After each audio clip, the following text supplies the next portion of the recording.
কিন্তু হয়ে গেছে। উপর দিয়ে একটু জিরের গুঁড়ো দিয়ে দিচ্ছি, ভাজা জিরের গুঁড়ো।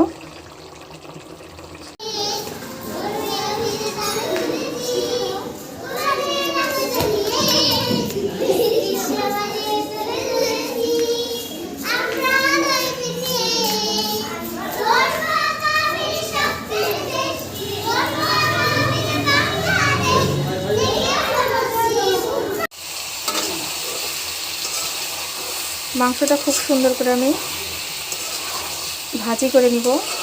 আসসালামু আলাইকুম, সবাই কেমন আছেন? আশা করি অনেক অনেক ভালো আছেন। আলহামদুলিল্লাহ আমি অনেক ভালো আছি। কর্মব্যস্ততার মাঝেও প্রতিদিন আপনাদের সাথেই থাকি, তেমনি আপনাদের মাঝে আজ একটি ছোট্ট ব্লগ নিয়ে হাজির হয়েছে। আশা করি অনেক ভালো লাগবে। হাতের কাজগুলো গুছিয়ে নিয়ে বাচ্চাকে আনতে গেলাম। জোহরের নামাজ শেষে বাচ্চাগুলো কত সুন্দর করে ইসলামিক সঙ্গীত দিয়ে খেলছে, দেখে মনটা একেবারেই ভরে গেল। মাশাআল্লাহ, এত সুন্দর করে গাইছে, খেলার আনন্দ। আসলে ইসলামিক শিক্ষা এটাই। মোরগের মাংস রান্না করছি। মোরগের মাংসটা কিন্তু আমার খুব সুন্দর করে ভাজি করে নেওয়া হয়ে গেছে। একেবারে নাড়তে নাড়তে আমি মাংসটা কষিয়ে ফেলেছি, সিদ্ধ করে ফেলেছি। আর চুলার উপর থেকে এরকম 2-1 পিস মাংস বাটিতে খেতে অনেক ভালো লাগে। আর কষানো মাংস খেতে কিন্তু আমার কাছে বেশ মজা লাগে। তো বন্ধুরা, কে কে কষানো মাংস খেতে পছন্দ করেন অবশ্যই কিন্তু কমেন্ট বক্সে জানাতে ভুলবেন না। আরেক পাশে কিন্তু গরম পানিটা বসিয়ে দিয়েছি, অল্প একটু ঝোল দেবে এখান থেকে। ফাইনালি মাংসটা কিন্তু আমার ভাজি ভাজি হয়ে গেছে। এই যে উপর দিয়ে কিন্তু একেবারে সুন্দর তেল ভেসে উঠেছে। কি যে ধোয়া রে বাবা! পারফেক্টভাবে কষানো হলে খাবারের টেস্টটা কিন্তু অন্য রকমের আসে। তো আমার কষানো কিন্তু হয়ে গেছে।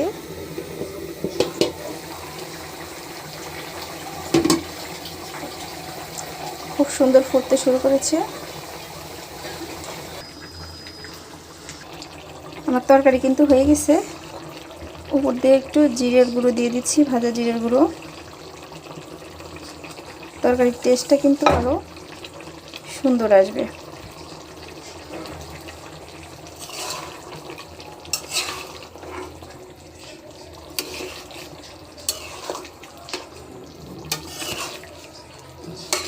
মোরগের স্কিনটা কিন্তু বেশি মজা লাগে।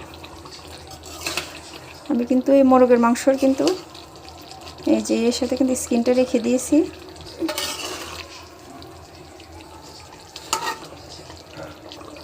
এই যে স্কিন খেতে কিন্তু বেশি মজা।